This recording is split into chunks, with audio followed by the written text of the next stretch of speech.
Oh, we got our special guest. Hank, put on your headphones. We got our special guest. Surprise. I told Hank to just trust me. It's a good surprise. He's grunting. He's very upset. I wonder who it could be. All right, let him in. It is. Here he is. On today's Pardon My Take, Hank shaves his head. A Lockwood always pays his debts. We have Derrick White, Boston Celtic champion, on the podcast because he was the original person who we did the bet with. So he comes on the show. We talked to him about Monday night? Mm-hmm. Yeah, Monday night. What it's been like after the parade coming up. We also have very special guest Adam Thielen from the Carolina Panthers. Great interview with him. We're going to talk about JJ Redick to the Lakers. Catch up with anything else. We're going to do Mount Rushmore season on Monday. That will be the official kickoff. I can't wait for that. And we have Fyre Fest today. So we have a great show for you sending into the weekend. It's brought to you by our friends at DraftKings. DraftKings, go right now if you're hitting the links this weekend. The pros are get in on all the tee to green action at DraftKings Sportsbook. And if you're new to DraftKings, you got to check this out. New customers bet $5 to get $150 in bonus bets instantly. Download the DraftKings Sportsbook app. Use code TAKE. New customers bet $5 and get $150 in bonus bets instantly. Download the DraftKings Sportsbook app. Use code TAKE. New customers bet $5, get $150 in bonus bets instantly. That's code TAKE. Only on DraftKings. The crown is yours. Okay, let's go. Hey,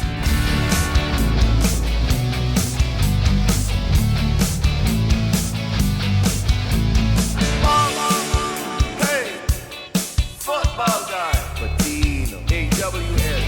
Pardon my take. Yeah. Pardon my take. Yeah. Pardon my take. Yeah. Pardon my take. Yeah. Pardon my take. Welcome to Pardon My Take, presented by DraftKings. Download the DraftKings Sportsbook app. Use code TAKE. New customers bet $5, get $150 in bonus bets instantly. That's code TAKE. Only on DraftKings. The crown is yours. Today is Friday, June 21st, and Hank is going to shave his head. Let's go, Hank. Let's do it. Hank. I think you're going to look good, Hank. Yeah, so if you're watching the show, he's shaving it right now, live on air. He's going to look good. I feel good about this. Hank, walk us through what you're thinking about, then we're going to talk some other sports. I think, I'm a man of my word. This show is built on being a man of your word. I said I was going to do something, and I'm doing it. So, someone here has to be accountable. Yeah. Right?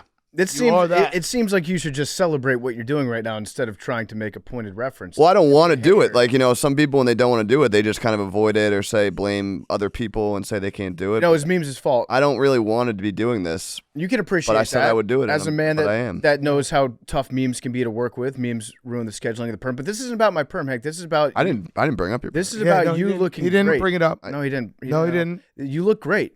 I think this is a good look for you. You might even just be a bald guy. Yeah, Memes said when we went down to just this, so you got it obviously buzzed first. Now you're getting it fully shaved. Memes said if you just added some muscle, you'd just be every dude from Long Island. Yeah, I mean the eyebrows too. The eyebrows, I think it really exposes how I don't know. I got to do something with them. We can clean them up. Yeah, we can clean them up. Thread them. Yeah, it makes me look. I just look like I look scary. You want to shout out your barber? Yeah, Joel Fresh Cuts. Shout out to my guy. Pulls up to the office. Great golfer. Great dude. Follow him on Instagram. Golfer? I think Wait, you guys have golfed together? A couple times. Everybody Hank knows has played golf with him at some point. Yeah. Who doesn't golf with their barber? I love it. Yeah.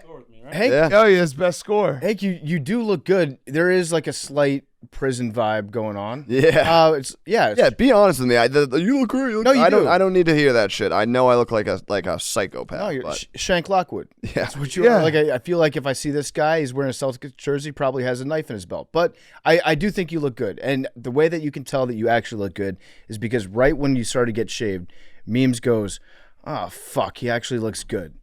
And Memes was rooting for you so badly to just look like a giant penis, and it turns out that you look okay. Yeah. Yeah, I mean, if you, again, when Derrick White and Pritchard were here, if you told me right then that the Celtics would win the championship, I just have to shave my head. I'm making that bet 10 times out of 10. Mm-hmm. I'm going to the parade today. Should be a good time. Yeah. So you know what? Fuck it. You're ready to go. All about confidence. You're ready to go. All right, so we'll update once you get fully shaved. We do have news. We have JJ Redick is now the coach of the Los Angeles Lakers. Oh, Memes, are we ready for my surprise? I don't like this at all. Memes, are we ready for my surprise? Not yet. All right, so just let me know when I have a surprise for Hank. But yeah, JJ Redick, coach of the Lakers. Huge. So the news broke during the Derrick White interview, so we mentioned it quickly. But my first thought was, it's huge for the podcast community. It is. Us podcasters can do anything. It's important to have representation in the media. So Yes. growing up, if you're a kid out there with a podcast, you can look at JJ Redick and say, I too one day can coach the Lakers. Yes. And I mean, a little behind the scenes here, but this kind of means that Tommy Alter is the secret advisor to the coach of the Los Angeles Lakers. Oh, So I think that makes us very powerful too. it does. We have the ear of the man with the ear. Do you think JJ will continue to come on this show now that he's the Los Angeles Lakers head coach? No. You think he's going to pretend that we never existed? Yes. Probably. I think that's a safe bet. I think he'll still throw us a bone once in a while. I think maybe If he wants to be a champion, If he wants to be a champion, that's true. precedent's been set. it's a good point, but also at the same time, there might be a guy on the team that probably doesn't want him to come on to part of my take. Yeah, but he already was doing a podcast with said guy.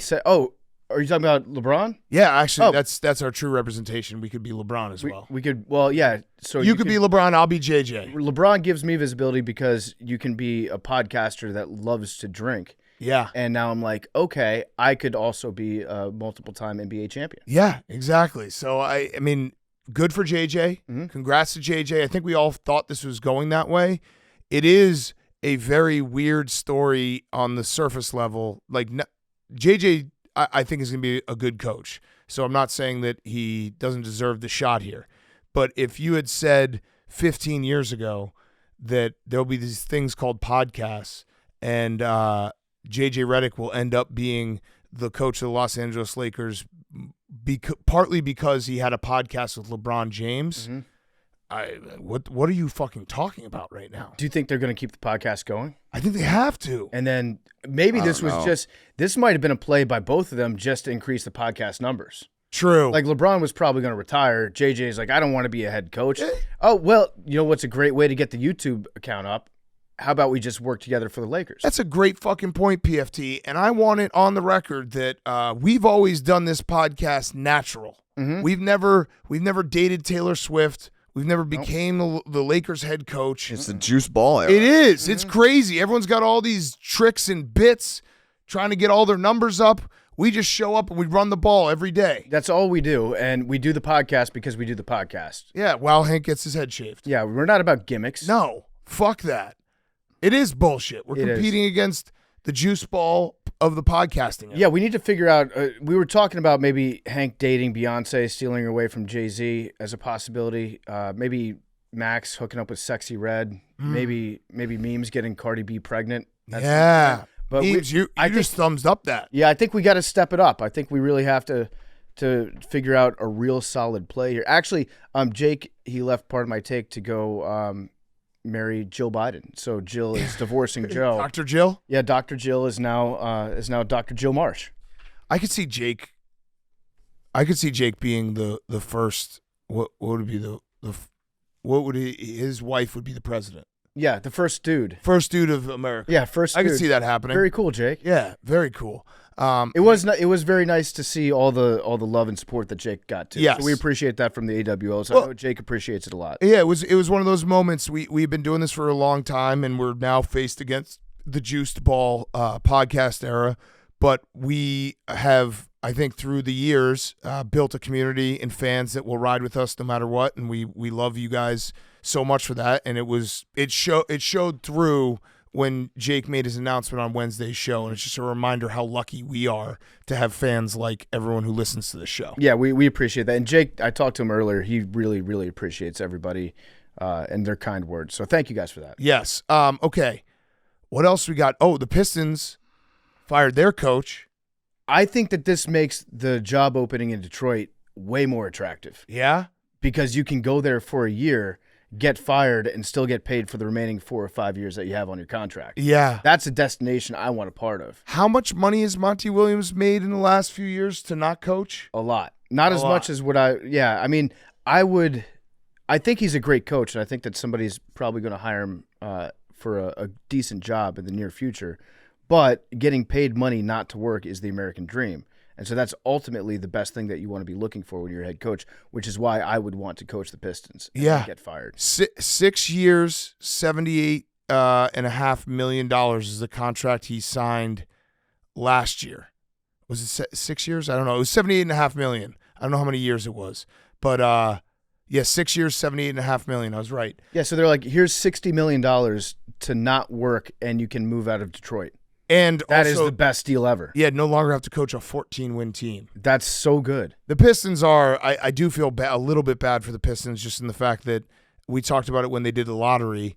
They've had just the worst lottery luck possible. Yeah. Because they've been the worst team in the NBA for 3 years running, and they keep getting the 5th pick. Yeah, they should just let, have a Twitter account or a Twitch stream with polls on it. They should just have that run the Detroit Pistons. Oh. And make all the personnel decisions, all the rotation adjustments. Just have it be done by committee of Pistons fans. I like that a lot. But yeah, he's living the dream. He's able to do nothing and get paid millions and millions of dollars. My hair is fucked up right now. Damn. Same. Yeah. Oh, no, but mine's way more fucked up. my- Oh, get the look. We're going to Scary. That looks fucking scary. go back. Hank, you look good. You got to get a little tan on it, but that'll happen. But don't get burned. Yeah, what are you going to do about golf? Are you going to wear a hat? Because you can't wear a hat now as a bald man. Oh, I'm wearing hats all summer. But then every time you take it off, you're going to look crazy. You're going to look like Stuart Sink. I hope it just grows back. Yeah. It Well, will, but it's going to be at least a month or two. the eyebrows are a problem. We'll clean them up. How long till the hair grows back to what it was before you shaved it? I think like 2 months, Joel. Yeah. 2 months. Okay. Yeah, that's not bad at all. It might be a month and a half. His hair grows pretty fast. Yeah, he is. He's got that testosterone bumping through him. Big Summer of Hank.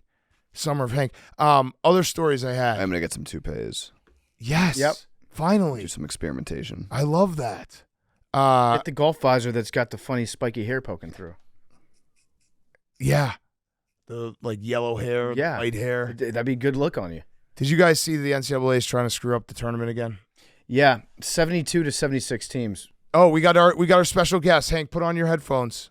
We got our special guest. Surprise. I told Hank to just trust me. It's a good surprise. He's grunting.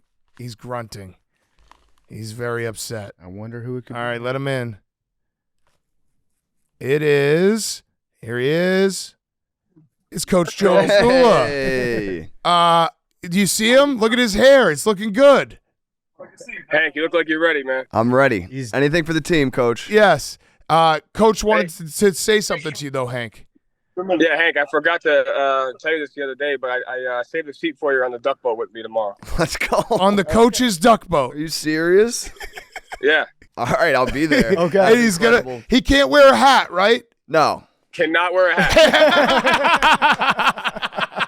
that's no problem. No or problem at all. sunscreen. Or sunscreen. You can't wear sunscreen. Whatever you need. Oh, Coach, you're the But best. no, I'd love to have you spend the day with us, so I appreciate it. I'll be there. Thank you. It's incredible. You're the best, Coach. Thank you so much for hopping back on to offer that and take care of our boy. He now the odds for drunkest at the parade have changed drastically because Hank is now going to be on a duck boat with you. We'll see if we can get some moonshine for you. Let's go, Hank. Sounds What a great. day.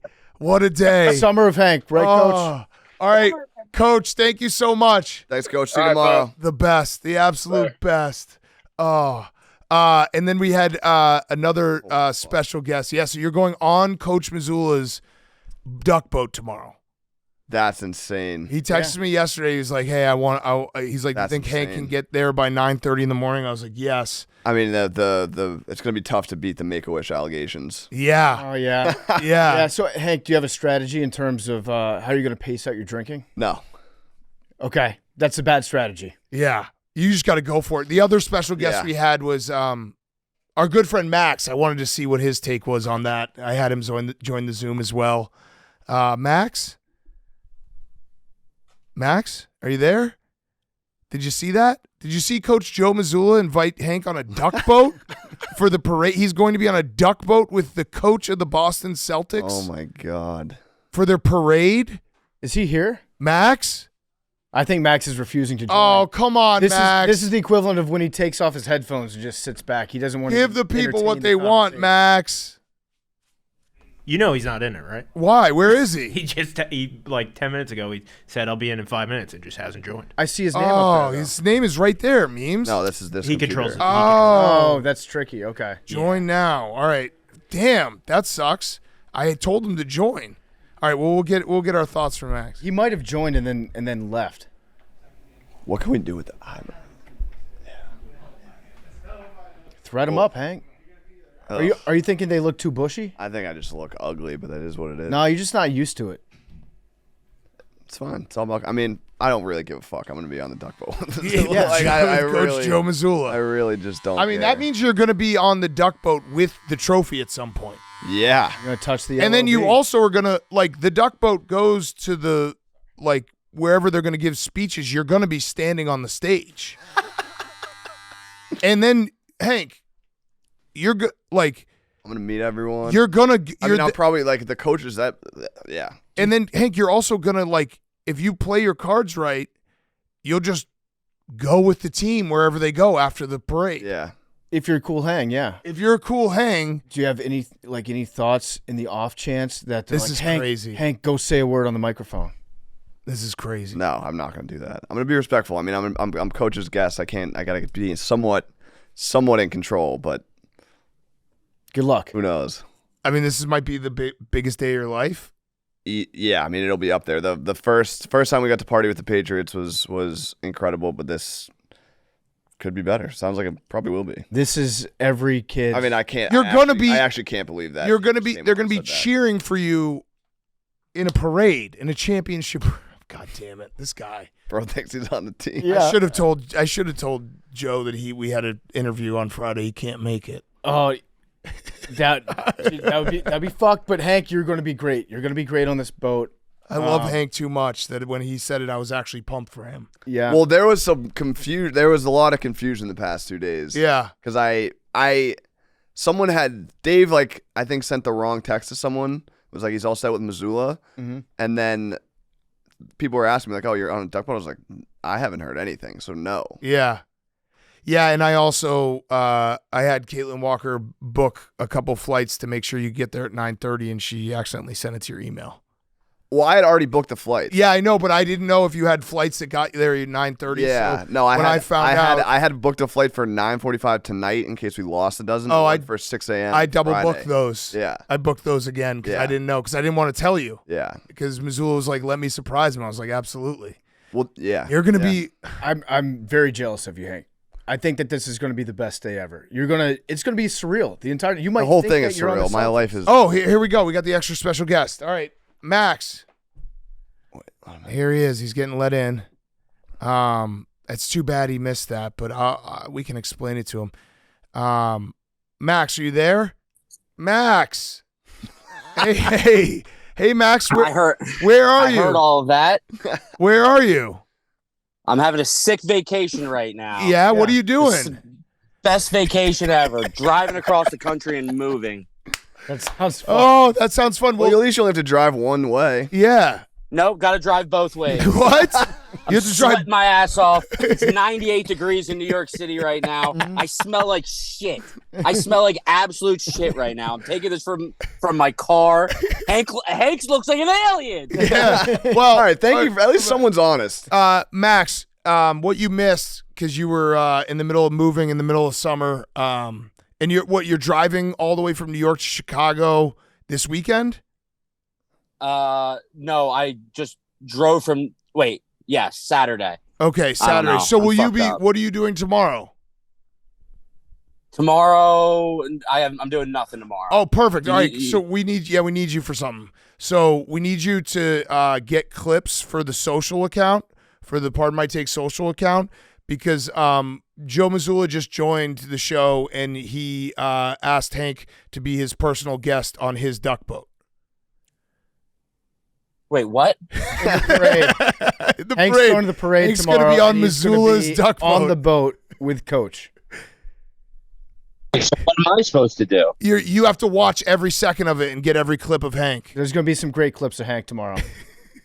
So I just wait a minute. Something just happened here. What Can you happened? hear me? Yeah, we Yeah. can hear you. Is it worse now? No, you're fine. Okay. It's never good.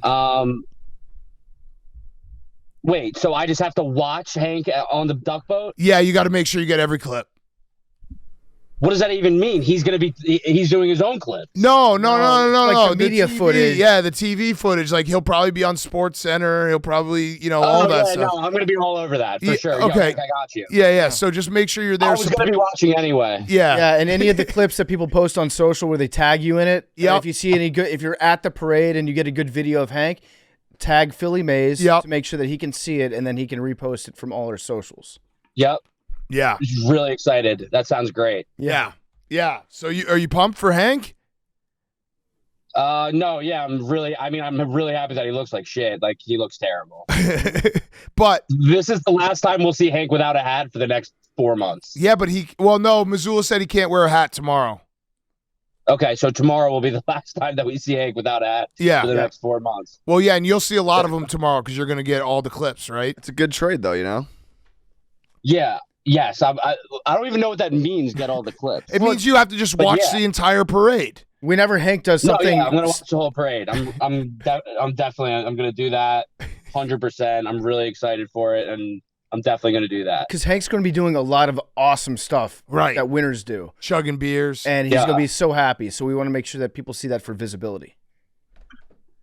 Yeah, no, I'm excited to do that. Okay. I'm happy for him. Yeah. It sounds like you are. You'll maybe get invited to a parade someday. Almost did. When? Well, the Eagles lost in the Super Bowl. Do you remember that? Yeah, were you going to get invited to the parade? Oh, not the parade, but Oh. Was Sirianni going to have you next to him? no. Sirianni probably doesn't like me. Yeah. Big Dom does, though. Big Dom, yeah, Big Dom, maybe Big Dom. Big Dom's the best. Yeah. I mean, listen, that's the thing. Like, Hank just won a title, and he's going to be on a duck boat with the coach of the Boston Celtics, but at least you text with Big Dom. Wait, so you're gonna be like on the boat? Yes. He's going. This is why we need all the clips, he's Max, because it's Missoula's such a personal big deal. guest. He's literally on a duck boat with Missoula. I thought you were on a DraftKings boat. No, he's on Missoula's boat the boat with the coach of the Boston Celtics. that just won an NBA championship with multiple former Sixers players. The trophy will probably be in Hank's hands as he raises it and people cheer at some point tomorrow, and you have to be there to get the clip.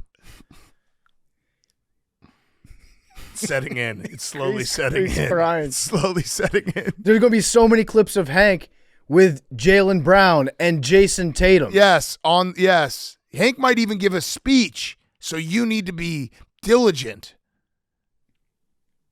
I'm gonna do an excellent job of this. It's gonna be the best work I've ever done for this show. Okay. Good, All right. Good. That's good. what I like to All hear. right. That's great. All right. Hey. There's 0% chance I do this. Well.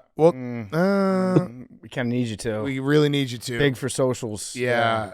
This is. I mean, bonuses come into play when it comes to like socials. It is Friday, right? Is Friday a weekday or a weekend? Yeah. Hank. Yeah. Hank, is Friday a weekday or a weekend? It's a weekday. It's a work day. Okay. Yeah. It's a work day. He's You been got to be consistent working about that. Yeah.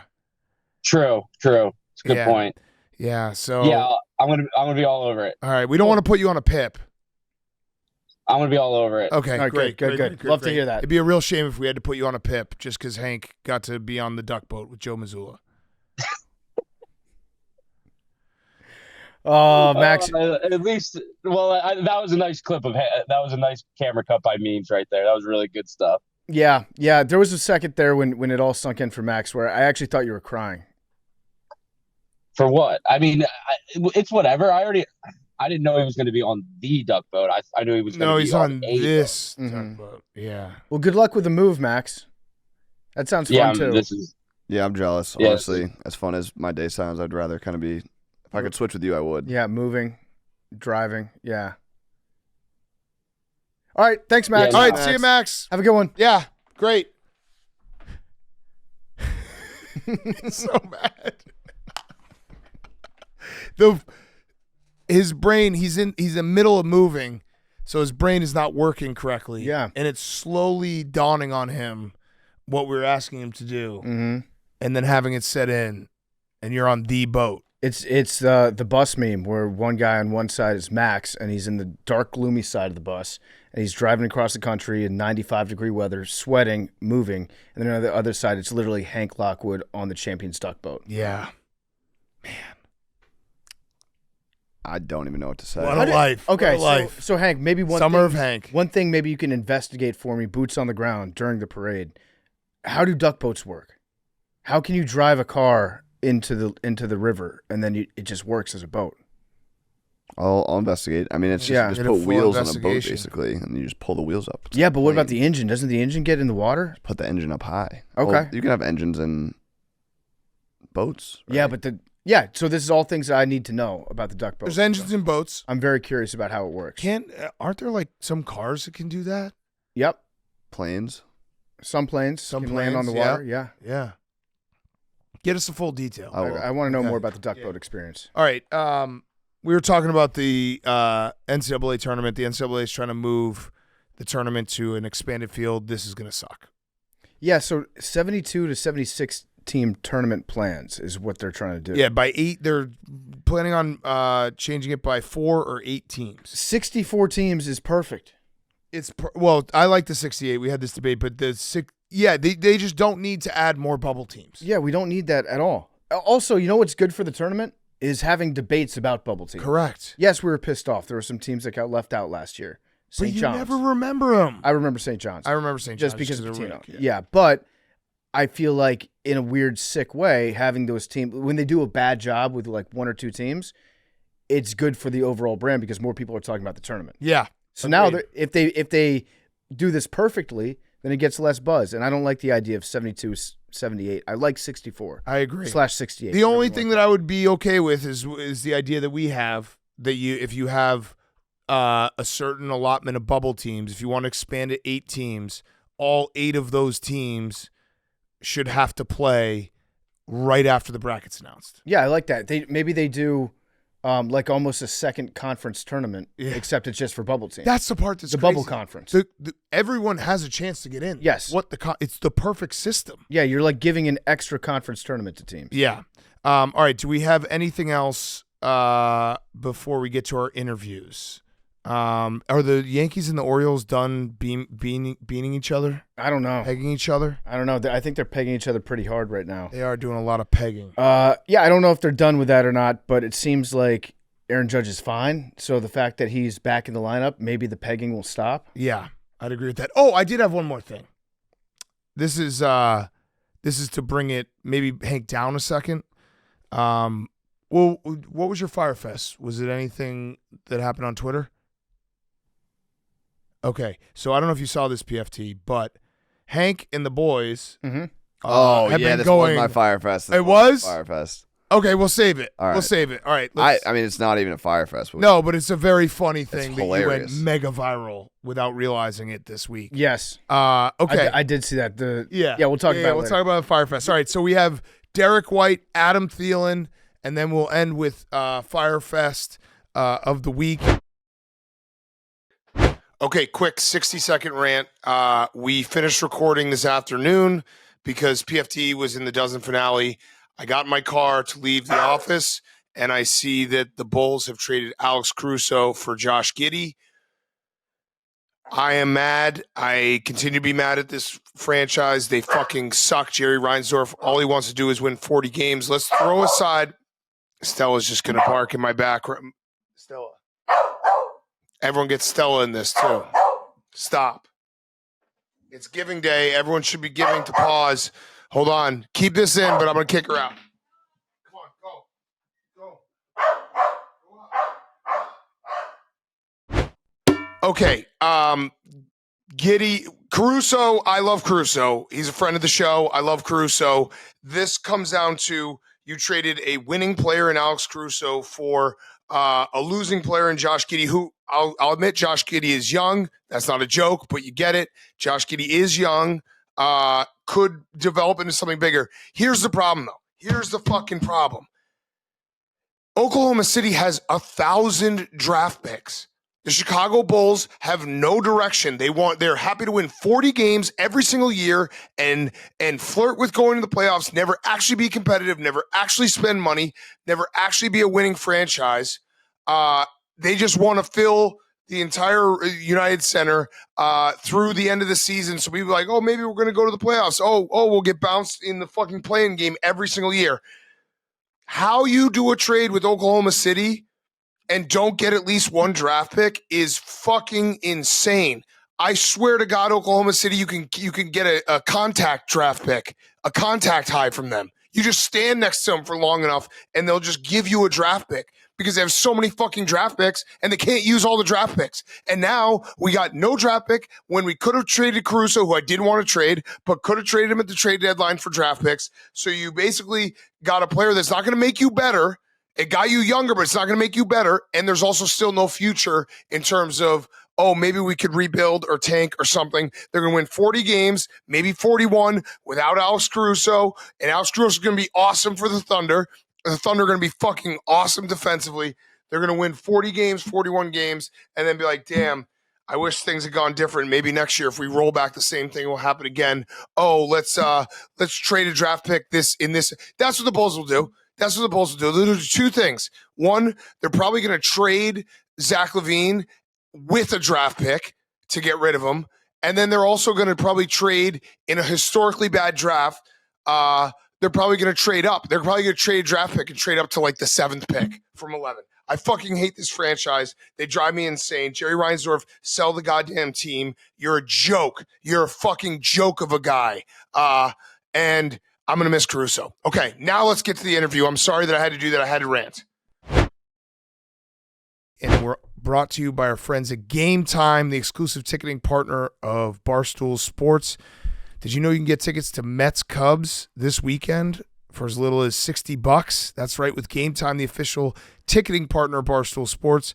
You shouldn't have to worry when you buy tickets to your next big event. Game Time is a fast and easy way to buy tickets to all of the sports, music, comedy, and theater events near you.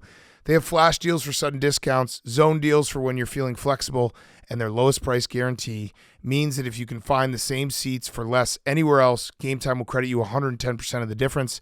Game Time is the best place for last-minute seats with up to 60% off your favorite events. What are you waiting for? I'm going to buy those Cubs Mets tickets. I won't be here this weekend, but I'll buy them for Pug. Because Pug wants to Congrats, go to the game. Pug. You're going to the game. You use Game Time. I did use Game Time. I got 9 tickets. I'm going to be in the bleachers. Tarps off, baby. Heck yes. Friday during the day. I love it. It's a weekend. I'm going to celebrate. Hot dogs. Hot dogs. Hot Get some dogs behind the center field. Okay. Take the guesswork out of buying tickets with Game Time. Download the Game Time app. Create an account. Use code PMT for $20 off your first purchase. Terms apply. Download the Game Time app today. Last minute tickets. Lowest price. Guaranteed. We're also brought to you by ourselves at Pardon My Cheesesteak. Pardon My Cheesesteak announcement. We just added a new limited time item to the menu this week. The Buffalo Tender Sub features crispy chicken tenders tossed with buffalo sauce, topped with ranch and pickles on a toasted hoagie roll. We've been adding a bunch of new menu items these last couple of months. Remember, you can order the Big Cat Combo and get your cheesesteak of choice, fries, and a drink. For dessert, try our new donut dippers, delicious donut holes, tossed in cinnamon sugar and served with a rich caramel sauce, and wash it all down with the Max Special 2 sodas with more than 1,500 locations nationwide. Find a Pardon My Cheesesteak near you and order yours now at pardonmycheesesteak.com. Use code PMC20 for 20% off your order. PMC20 for 20% off your order. Okay, here he is, NBA champion Derrick White. Okay, we now welcome on a friend of the program, very, very, very special guest because he just won an NBA title. It is Derrick White. He's back with us, and if you hear that buzzing in the background, Hank is getting his head, he's starting the process of getting his head shaved. Let's start there because we want to talk about the game and the championship and everything, but Did you see the clip of Coach Mazzulla telling Hank that he has to have his head shaved by Friday afternoon? Yeah, I saw it. I knew when Joe put the pressure on him, it was going to get done. He had no choice. I got a question for you just about anatomy, really. Do you consider, is the face part of your head? It's got to connect it. So when Hank said that he was going to shave his head, does that mean the beard too? Oh, 50, you still on a fucking Derrick has a beard. You got to keep the beard. I got the I know. beard still. Yeah. I'll let you keep it. Yeah. All right. So, Derrick, do you have any tips for Hank once he goes full? Because, Hank, have you ever been fully shaven bicked? No. Never. He's never. So, is there anything that you need to tell him tips-wise?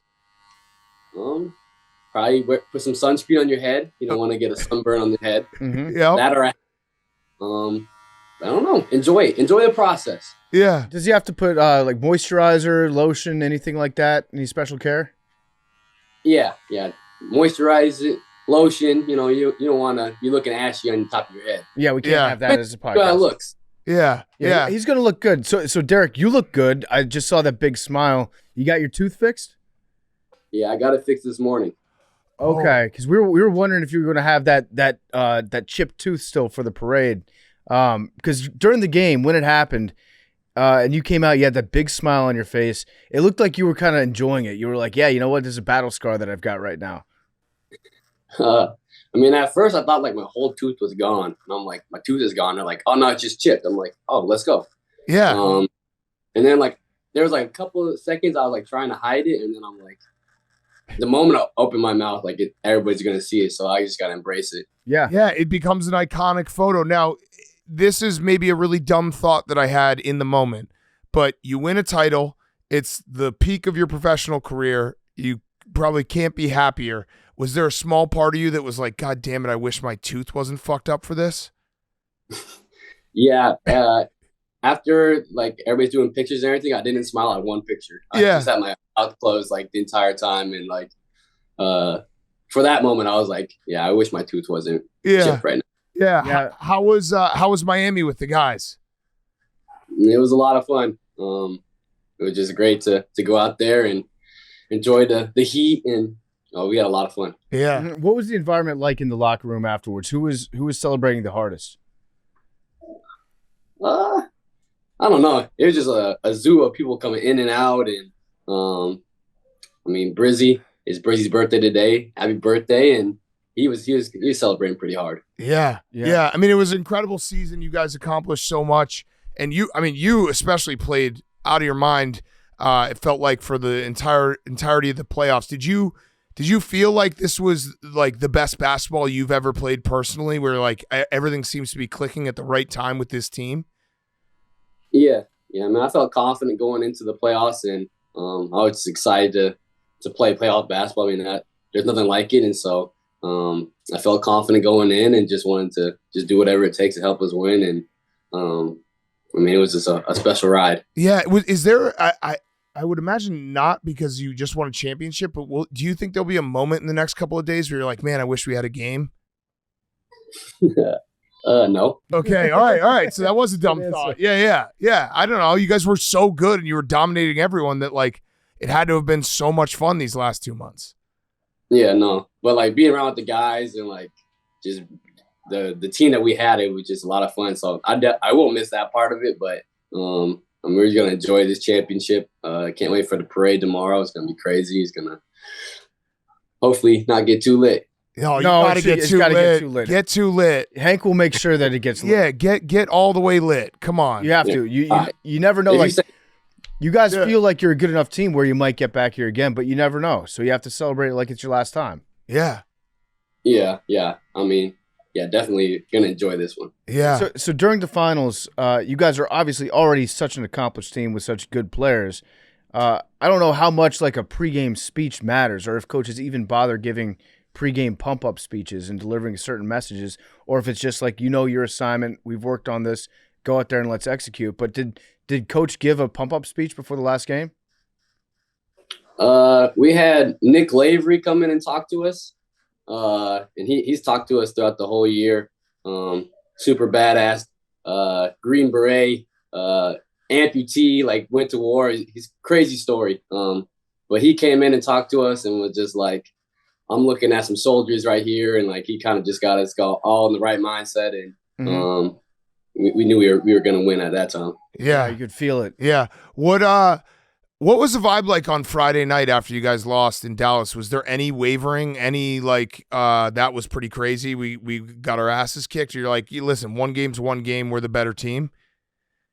Yeah. I mean, honestly, I think like before the game, everything's like just like you're like, oh, it's almost over. Like you can like just see it, and then like you just get your ass kicked, and you're just like, what just happened? But I mean, I was like, hey, we're still up 3-1. Like I got nothing to worry about. I remember like going and talking to my family and friends. I was like, come on, let's have some more energy here. Like it's still 3-1. Like we get to go back home and try to close it out at home. Like let's do it. Yeah, I wonder, like, is that a human nature loss in a way in Game 4 where it's like you all say the right things, you think the right things, but I would imagine it's impossible not to have a creep in the back of your head where you're like, we could win a title tonight, and having like the planning in the back of your head and then having that reset probably helped.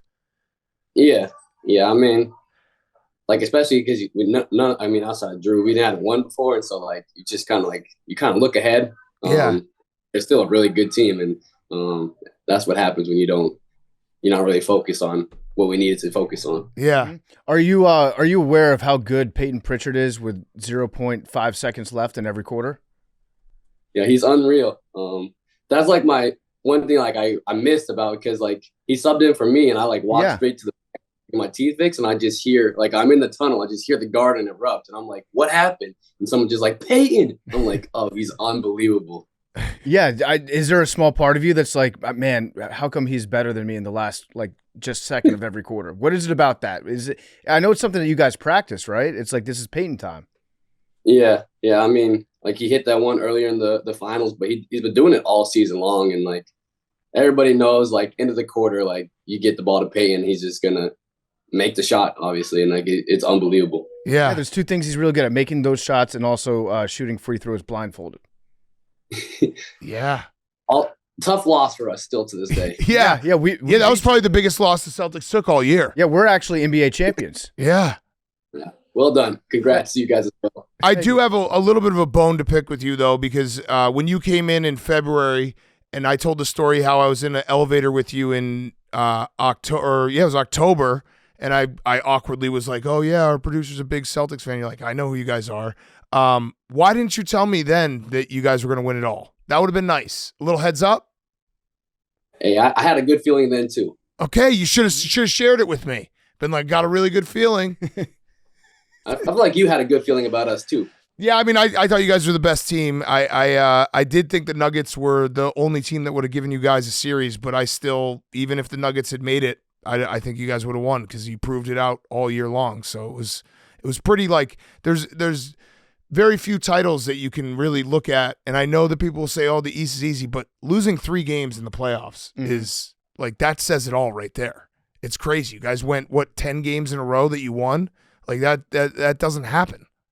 Yeah, I know. It's been a fun year. Like we never really had like a drought. Like we were just consistently that team, and I mean, just to be able to win a championship is unreal. Yeah. Do you think about that, like comparing yourself in this title run that you went on to other title teams in the past, and just how you would stack up to other teams? Or are you just focused on enjoying how good it feels to win a championship? Yeah, I mean, you think about it, you're like, I mean, we're one of the all-time teams. Obviously, I'm biased, and so I'm gonna say it, but just you think about it, like you are just enjoying it. Like it didn't matter if we lost 3 games. Like as long as we get 16 wins in the playoffs, like it doesn't matter. And so, but I do think like we are one of those teams, and it's a special run. Yeah, one of the best ones ever. Yeah. So there was a report that came out, I think it was last weekend. I don't know if it's been updated yet, but apparently you're under consideration for the Olympic team to fill in for Kawhi if he can't make it. Is that something that you're thinking about? And is that any, like, has that progressed at all since last weekend? That's funny because when that report came out, like that was when I found out about it too. So I was just like, oh, really? Like, I haven't heard anything. So, but if I do get an opportunity to play, for sure. Yeah. Great. By the way, JJ Redick was just named Lakers head coach. Oh, okay. Official. Shout out JJ. Shout out JJ. You're a fan? I'm a fan of JJ. Yeah, He's got it's that- good. It's good for it's. Let's just say this right now. It's good for the podcast community. That means that we could probably get a job as a head coach, That's right? true. Representation matters. Right. Yes. I can No, now I know. see myself in a job as a head coach in the NBA. There we go. Yeah. Chicago Bears need you. Yeah, Yeah, right. Yeah, but you can do the NFL. Yeah, I don't think I could do the NBA. You just be like, hey guys, hustle, rebound more. Just roll the ball out there. Here you go, Just make some LeBron. threes, right? What? Just make some threes. Yeah, just hit. Hey, it's a make or miss league.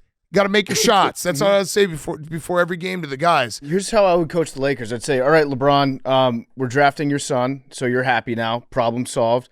Also, Anthony Davis, you're not actually hurt. Get back in the game. Right. That's what I would say to him. And then, boom, we just upped our efficiency by like 30% right there.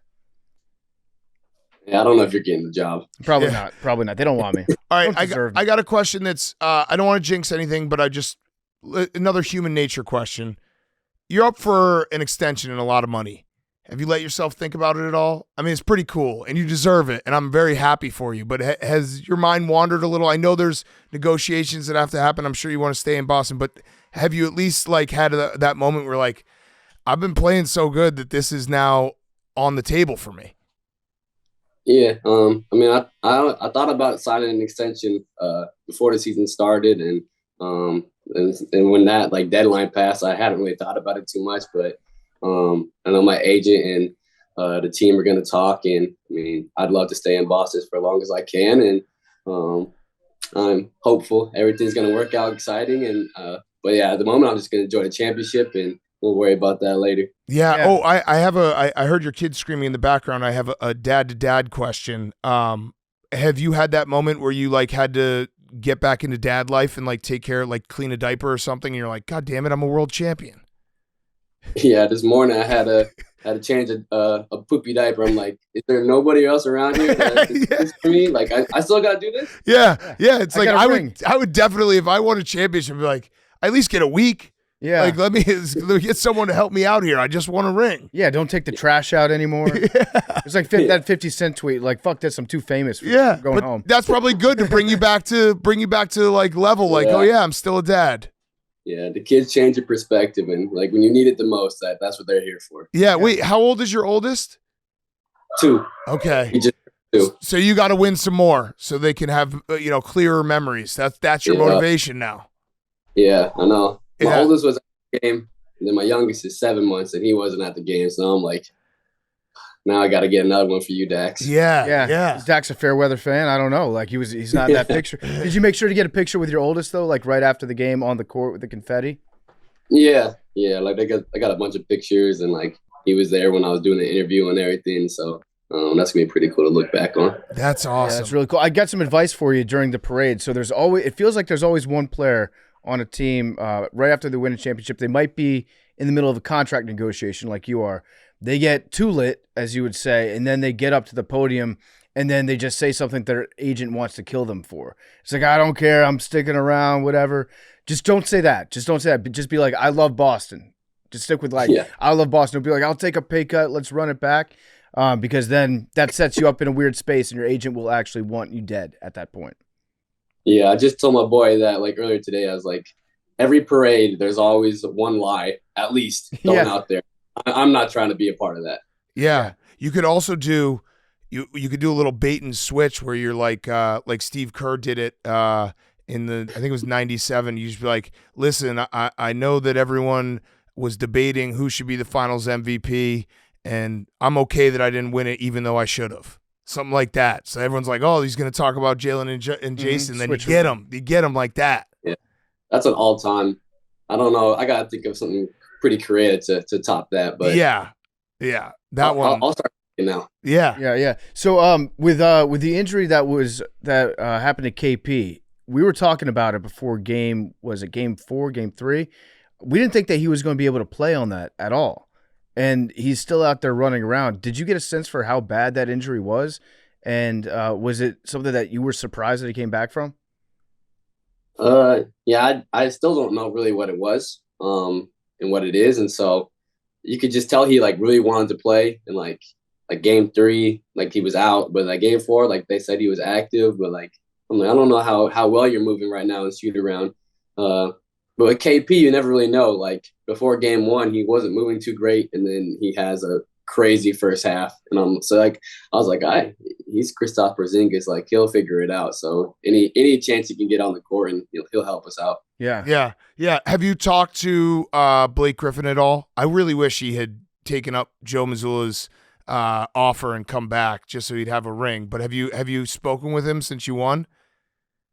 No, I haven't spoken with him yet, but I know it would be great that if Blake was on our team and he could have a ring for his great career. But I know Maybe he's he had, should. That's what I said. I told you guys he should have a ring. You said no. I think he should have a ring. Yeah. I think Blake deserves a lifetime achievement ring. Yeah. Hey, I'm sure that we could send him one. Yeah. Let's make it Get happen. Blake a ring. So right now Hank is still waiting to get his hair shaved. Right now he just looks good. I think Hank just got a good haircut and a beard trim, and then he sent the barber on his way and said, "Okay, that your service is no longer required." Yeah, he looks awesome right now. This is the last you're going to look awesome. I'm excited. I'm excited for tomorrow. Derrick, was there a moment when you went full shave where you're like, oh, shit, this was a mistake? Because Hank's going to have that for a couple days. I mean, yeah, you guys, I didn't really have a choice. Well, no, Coach Mazzulla told you that it wouldn't. You have to get your head shaved. Yeah. Yeah. But was there a moment, Derrick, where you're like, oh, man, this was a mistake? I mean, just at first, like moment when like they just go straight over. I was like, damn, this is really happening. But I mean, I'm cool with it. So I think Hank's gonna be great with us. Yeah. Good. Showers are going to be so easy now, Hank. You don't have to worry about shampoo, conditioner. Yeah. You just get in, rinse, get out. True. Yeah, you might also find like a whole community of women that love bald men for a whole summer. Summer Hank back You on. might get hired as the D coordinator for Pete Carroll. Yeah. All these things could happen. It could happen. Yeah. Might help you dunk too. Yeah. Oh. Streamline, less He's weight. making Aerodynamics. progress. I don't know if you saw, but he tried to dunk in front of Danny Ainge, and he's making progress. There we go. There we go. We're gonna get it. Not really, but I'm trying to keep positive for him because he's having a big week. We're gonna get there. Yeah. What's holding him back? Yeah. I believe in Hank. I think that he's made a lot of progress in the last couple months. What, like 6 inches, 4 inches of vertical? 6. 6 inches. So you're tracking to be able to dunk. Yeah. Speaking of the executive side of things, did Brad Stevens, did he show up in the locker room? Was he getting torn up after the game? Yeah, he was there at the beginning. And then like we had media. I didn't see him again, so he might have snuck out the back somewhere. I think if there's one person I want to see absolutely hammered at the parade, it's Brad Stevens. Yeah, that would be That fun. would be very funny. Yeah. That would be fun. So you probably get a cop would probably come up and ID him. Yeah. Be like, "Sir, are you over 21?" Okay, all right, proceed. How does it work with Brad Stevens? Because he obviously like picked you out and traded for you and saw in you like what you've become as a player. Is there a special bond with him where he's like, obviously there's other guys who believed in you, but he specifically was like, Derrick White is a perfect piece for this team. Yeah, no, it's been amazing. I mean, he's a great basketball mind. Like you could tell just when he was a coach, but now that he's doing what he's doing now, like everything he sees and everything he like brings to our team has been unbelievable. So he's always supported me. He's always believed in me. Even from like my first year in Boston when I didn't feel like I played that great, he always believed in me and saw something in me. So I'm always thankful for that. Yeah. All right. Well, Derrick, this has been awesome. We really appreciate you taking some time, especially with a busy week. I got one last question, rowback question, RHOBACK.com. Promo code TAKE, 20% off your first purchase, Q-zips, polos, hoodies, joggers, shorts, rowback.com. Who do we think is going to be drunkest at the parade? So my dad said, he's like, I just seen a Reddit post and I was one of the top vote getters. Okay. Are you going to be up there? I was like, I mean, I could see that. So yeah, I'll probably be up there. I mean, O'Shea's just his birthday, so I'm gonna go back with him. Yep. Svi, and I could see Sam Hauser as a sneaky drunkest one. Sam Hauser, that's my dark horse. Yeah, Wisconsin guy. Yeah, he can drink. Yeah. JT probably too. Yeah. JT, yeah. KP, I mean, like Eastern Europeans can really put him back. Yeah. They got a high tolerance. Yeah. So they're probably not, he's not going to be the drunkest, but he might have the most to drink. Yeah. Just will look normal. Yeah. He's the most likely for me to like crowd surf or like, a clip of someone throwing him a beer or something like that. Yeah. Gronk style, smashing on the boat. Yeah. KP and Boston are like, it's I could it's be a crowd crazy. something and then him. Yeah. Yeah. All right. Well, Derrick, have an awesome time at the parade. I'll send you a picture when Hank goes full bald. Just no spoilers because we're gonna post this all tomorrow's show. He's gonna get shaved at the beginning of the show, so people can watch this. And yeah, thanks for everything, man. Appreciate you being a fan of the show, and congrats again. It was an awesome season, and hopefully you get really paid, and maybe you remember your friends at Pardon My Take when you do get paid. Mm-hmm. I got you guys. Oh, appreciate it. Okay, that's legally binding. That was legally binding. There's the first lie of the parade. It was legally binding. Yeah, there you go. Yeah. All right. Thanks, Derrick. See you, man. Derrick White was brought to you by our great friends at Shady Rays. It is sunglasses season, and we have the official sunglasses brand of Barstool Sports, Shady Rays, right here. I'm wearing them right now. They're the only sunglasses that I wear. I love my Shady Rays. We've got a bunch of exclusive models. Our friends have you covered with their newest and boldest premium polarized shades. They're kicking off their most anticipated release of 2024 with a limited edition debut of their Rival collection. It's a new single lens style in Barstool Blue with a premium stool and stars lens etch. If you're looking for something more casual, the classics are also getting the Barstool treatment. Both styles are perfect for all day, everyday comfort and performance. The Rival is an aggressive set of sunglasses. It's awesome. I think you guys are going to like them. They've also got the classics. They have hundreds of other options to choose from, so you're bound to find the perfect pair for your style. If you don't love your shades, exchange for a new pair or return them worry-free within 30 days. There's no risk with Shady Rays. Their team always has your back with personal and fast support. Head to shadyrays.com. Use code PMT. Get 35% off polarized sunglasses. Try for yourself the shades rated 5 stars by over 300,000 people. Again, that's promo code PMT when you go to shadyrays.com. Get 35% off their polarized sunglasses. Derrick was also brought to you by Facebook. Everyone should explore their interests. If you do it on Facebook, there's a world of possibilities that open up to you when you tap into the people and products on the platform. With Facebook Reels, you can discover so many sports tips and tricks that can seriously up your game. First and foremost is the people on Facebook. You can use Marketplace, groups, and Reels in your interest exploration. What's so amazing about Facebook is where it will take you. One thing I've been getting really into on Facebook Reels, power washing reels. I rented a power washer last Friday, power washed my deck with it. Now I'm watching all sorts of power washing tips, tricks. It's very satisfying. Great to watch on Facebook. Check it out, Facebook Reels. If you want to discover more, just visit Facebook. And now here's Adam Thielen. Okay, we now welcome on a very special guest. It is Carolina Panthers wide receiver Adam Thielen, and Adam Thielen is about to get ready to play in the American Century Celebrity Golf Championship in Tahoe, which we will be there. So let's start there. We got some football questions, but let's start with golf. What are we thinking going into this? Are we thinking you're going to win it? Oh, I'd love a guarantee right now, but how is your golf game shaping up for this tournament? Well, unfortunately, I can't give a guarantee. 3 young kids at the house makes it a little difficult to give a guarantee. But I will say, I'm never going into that tournament thinking I'm not going to try to go win it. So I'm going to do everything I can. I got the simulator at the house. I'm grinding away on that. I'm sneaking out a few rounds here and there to get prepared. But it's the best week of the year. I'm glad you guys are going. It's something special there in Tahoe. Not only is Tahoe special, obviously, but then you add in the golf tournament. American Century does a great job just hosting a phenomenal event, not only for the celebrities, but for the fans. I mean, there's really no other fan experience like it, in my opinion. Yeah, we're so pumped. This is one of those events that we've circled for many years, being like, why aren't we out there? And finally, we're going to go out there. So we're pumped. What's your handicap right now?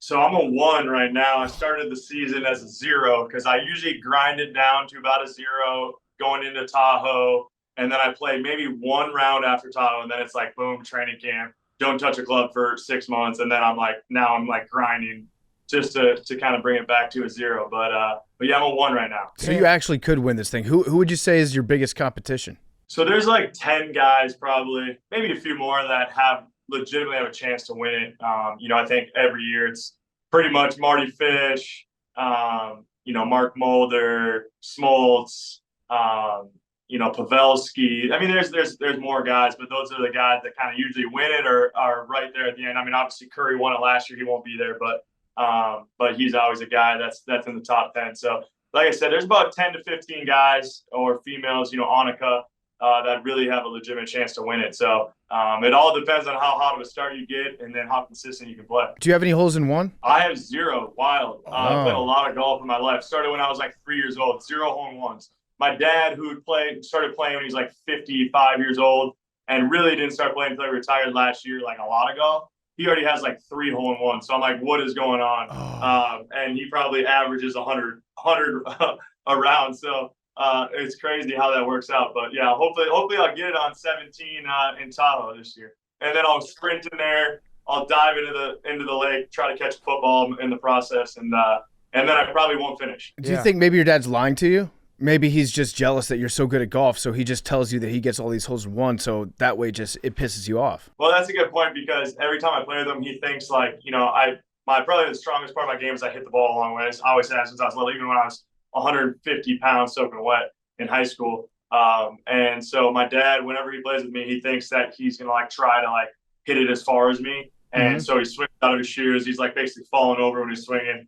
So yeah, maybe that's a good point. Maybe he's just like, all right, well, this is what I got on you. So I'm gonna make it up and say that I got these hole-in-ones just so I have something on you. Yeah. All right, dumb question. It might not be a dumb question, but last year wasn't the best for the Panthers. How much did it suck? Yeah, it was brutal. Losing in any, sport, obviously, or anything you do, losing is never fun, especially when you're a competitor. And especially when you put so much into it, right? Like we got these OTAs, we got all the off-season training that we do on our own. You go through training camp, and like the grind is only worth it if you like have like a good year, and so it was definitely tough. There was a lot of adversity throughout it, a lot of kind of stuff that people will probably never know that happened. It's just that you can't make up. But at the end of the day, I believe not only was it probably the best thing that ever happened to me, just learning how to deal with adversity, learning how to be a leader through major storms. But I think for, Bryce, a lot of the young guys, maybe some of the coaches that we still have around, like all of our defensive staff, I think it's probably the best thing that ever happened to us, because it really teaches you a lot. When you're winning and everything is great, you're not really learning a lot. The most, I think the most, things that you get better at the most are when things aren't good. Yeah. And so we were able to get a lot of that last year. Yeah. I like, and obviously it's kind of a jokey question, but I'm more like, because we're obviously sports fans. We're watching all the games, and when you have a team that's losing, the jokes get made. But I would imagine just like having to show up and do your job every day has to take a little bit of a mental toll in that season, where it's like we're doing the process and then we're not getting the results. Yeah, 100%. And then on top of that, like, you to be a good leader, it's not what you're doing when you're winning, it's what you're doing when you're losing. So every day it was kind of like a little bit of a pep talk as I'm going to the facility, like, hey, like, I don't really care what's going on in this season. I got to put a smile on my face. I got to have energy. I got to have excitement to go to work every day. And there's a lot of blessings in it, through this year, for my family outside of football and even in the building. Just like the joy that I had coming to work every day was still there. Like obviously it like we've already talked about, it stunk losing. It's the worst as a team. As coming together, it's the worst. But there was a lot of joy for me. It made me realize how much I love the game, how much I love being around people, how much I love sacrificing things to try to have success. So there was a lot of blessings in it. Yeah. Is there something that you're working on this offseason? Because NBA players are always like, I'm going to add this element, this wrinkle to my game. You've been in the league for a long time. You're a pretty good route runner already, but is there something that you're trying to work on to improve on even at this stage in your career? Yeah, for sure. And people are probably gonna laugh at this. I just saw a thing that came out saying that I'm the oldest active wide receiver in the NFL, which is wild, but I don't feel that way. But in that being said, I want to be the fastest I've ever been. So my goal is to lean out, to be as fast as I've ever been, top end speed, change of direction. And I think I can do it. I feel great right now. I'm excited to go into training camp, to kind of these next 4 or 5 weeks to really train and push the tempo, get in the best shape of my life, and just to be a complete receiver. I think a lot of times as you get older as a receiver, like, oh, you got to put him in the slot and he's slowing down. But I truly believe that where I'm best is being outside, playing against one-on-one coverage, beating man coverage, and going and making plays. So my goal is to be as fast and explosive as I possibly can. It's crazy to say that because it's not like you're 36, 37, you're 33. And that's going to be the oldest receiver in the NFL. That's kind of wild to think about. And when you came out of college, so you were undrafted, and having to grind to make the Vikings. We've talked to our good friend Will Compton. He's kind of given us a peek behind the scenes about what it's like being an undrafted guy and having to prove yourself, all the extra stuff you have to do, especially that first year. What was the process like of you trying out for the Vikings, and when did you realize I can do this? Like, I'm good enough to play in the NFL? Yeah, so it was it's crazy being undrafted. Obviously, now that I like look back at it, it probably makes me more like anxious or anxiety or like nervous looking back at it than I was in the moment. In the moment, I was just like going to work, playing football, having fun, not even really thinking about getting cut or what that looks like as an undrafted guy, especially. But yeah, it's a wild process. I think for me, I got very little reps in preseason. I think I got like 3 reps my first preseason. I go back to training camp and like I felt like I was making plays, and I'm like, you know, in rookie camp, obviously was making plays because I was not even signed at the moment. And then, you know, after rookie camp, I was signed and given an opportunity to go to training camp and see what happened. But in preseason games, I was getting 0 reps. So it was hard to really prove myself to other teams. So I'm thinking like, man, if I get released and not on practice squad, like this is probably it. But thankfully the Vikings saw something in me, put me on practice squad. And that's when I really knew that I could do this at a high level, because during that that first year of being on practice squad, I was able to go against the starters every single day. And it was my goal to make them as mad as possible every single day.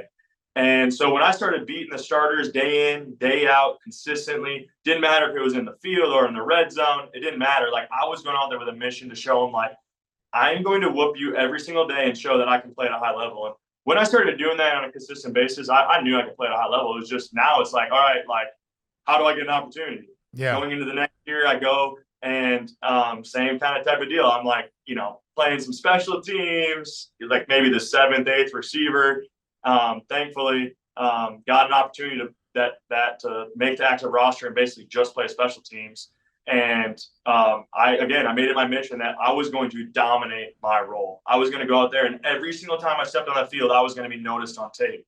And I kind of kept doing that until I got an opportunity to play receiver and made the most of it, and the rest is history. Yeah, I mean, it's an incredible story. I also love the fact that you weren't invited to the combine, and then you did the regional combine, and you finished with like top 20 times. That had to feel good, and being like, hey, you were in a 4.45, which I don't know how you're going to get faster than that. That's a crazy statement. Maybe you will. But that had to feel at least a moment where like, I belong here. You guys didn't invite me to the combine, and I went and I showed out. And if I had been invited to the combine, I would have been a top 20 guy in terms of metrics. Yeah, it's wild because I don't think people even know that those are my times. Right. And like some of the numbers that stack up against the guys that were in the draft.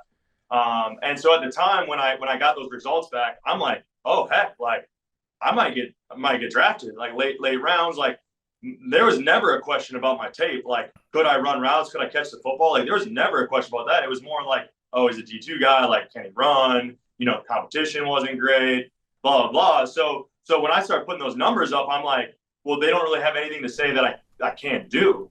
Mm-hmm. And obviously that's not how they think about it. I don't think a lot of people still even knew who I was. I still remember the day that I went to that super regional combine in Dallas and at the stadium there. And I kind of, you know, like I said, I put those numbers up. So you're getting some scouts coming up to you, talking to you. And so I'm like, man, like this is a real opportunity to get drafted here. And before that, I'm like, there's no way I'll get drafted. I just need an opportunity. Yeah. But yeah, it's crazy that still didn't really get any interest at all after that. Yeah. I want to go back to like halfway through your career for the Vikings when Teddy Bridgewater was the quarterback and he gets injured. Did you throw up? Well, I didn't throw up, but man, I have a vivid memory of that. I was as close to Teddy as you probably could be. I wasn't in on the play, but I was like right behind where the quarterback stands on that play. I believe, if I remember right, I believe it was just like a jog through. We were like going into week 1. We were just finished up all of our preseason games. And so it was kind of like a jog through practice right before they make all the cuts going into week 1. And he just was taking a 3/4 speed drop and stumbled and tripped a little bit. and stepped wrong, and I will never forget what that looked like. And then just the panic, and what just happened ensued after that, with no one really, everybody in shock. But I mean, unbelievable job by the training staff and those guys, the medical staff, to really save Teddy and give him another chance at, save his leg and give him another chance at playing at a high level. And going into that game is kind of wild because we just had played a preseason game. I believe it was against the Chargers at home.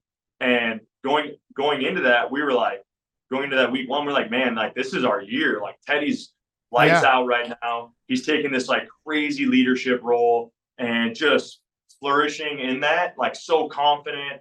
And if any of you guys have been around Teddy, like, he is one of the most fun people to be around because he has this really cool ability to relate to everybody and have fun but also be serious at the same time. So like there was a lot of expectations there. And when that happened, everybody was just kind of like in shock and didn't know how to feel. So we were in a Vegas airport on a flight to Minnesota to come to your facility to interview Teddy and Zimmer and like everyone.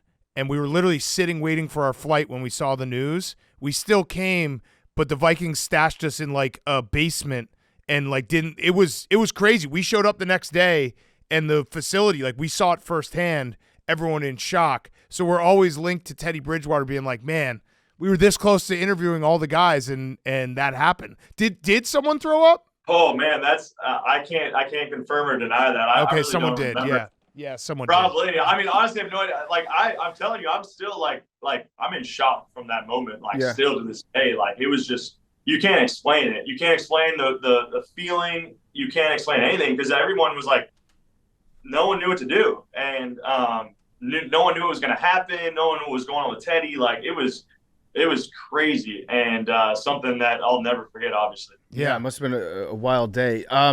Also, during your tenure with the Vikings, this was 2015, a very important contract dispute went down. I'm curious to hear kind of like what happened behind the scenes, if you guys had any strong thoughts about it.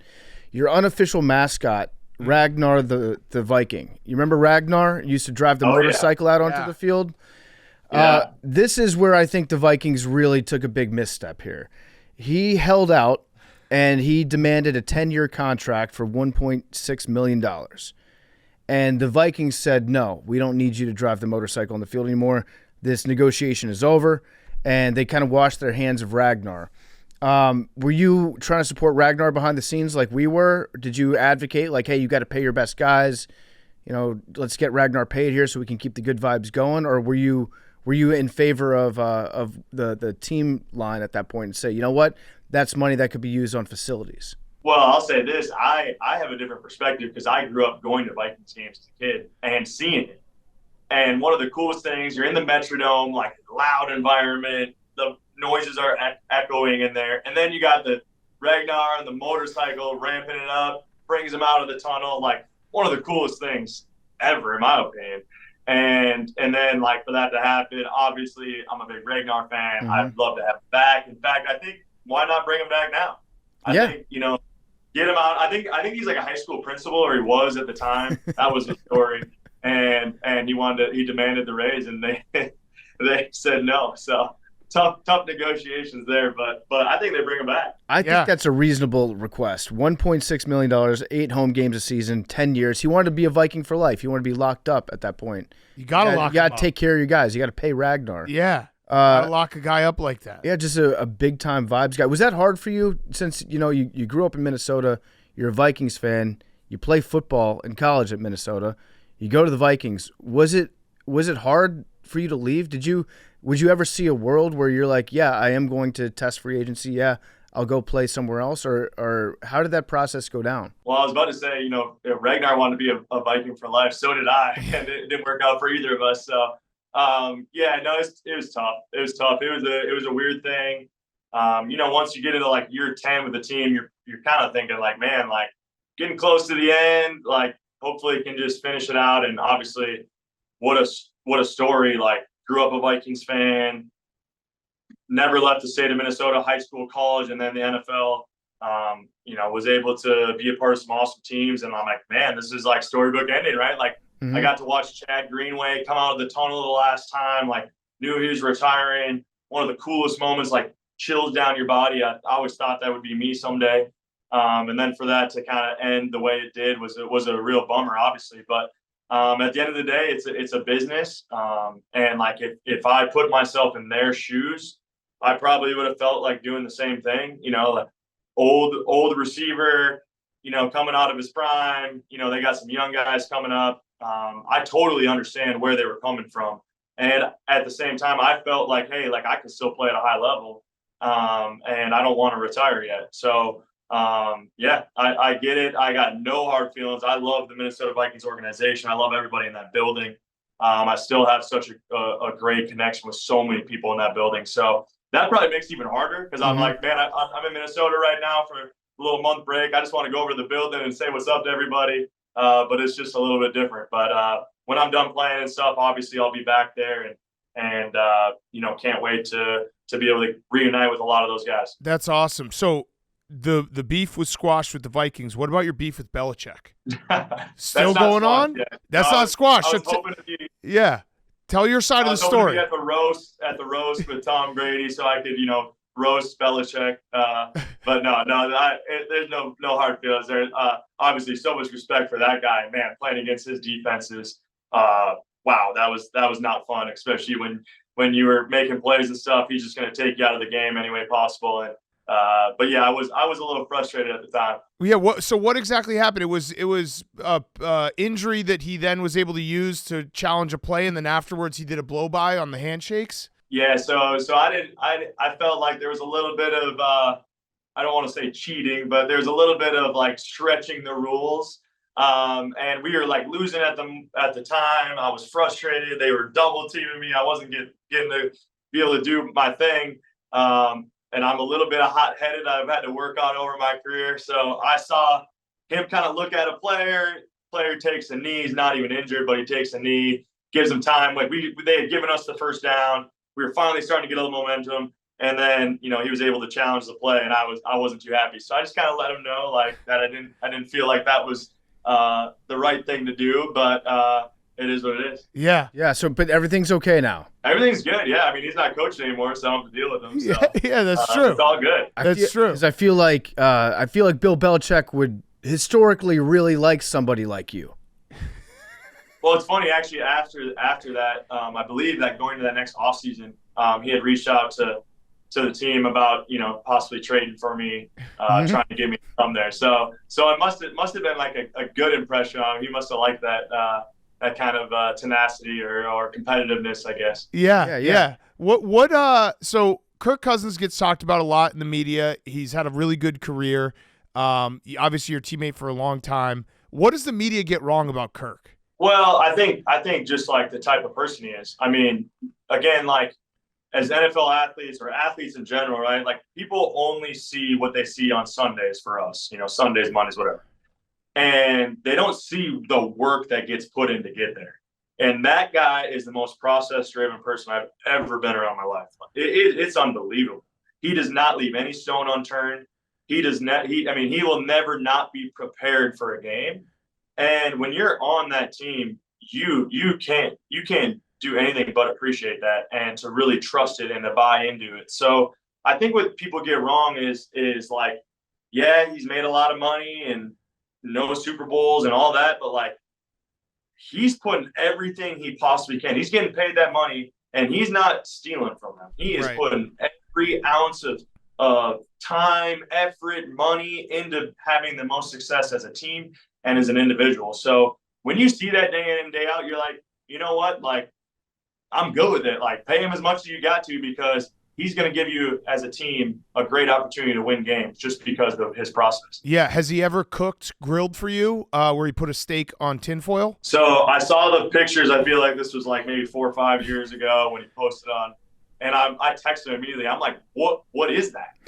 And, you know, he didn't like that. You know, he was kind of like, what do you mean? It's just, you know, it's a steak. Like, but it looked terrible. So I'm actually going out there this summer to his place out in Michigan and going to visit him for a day. So we'll see how his true grilling ability is and if it's any good. Yeah. What were his aux cord privileges like in the weight room? Because I know he's a big Creed guy. He likes to blast Creed and Nickelback, I think.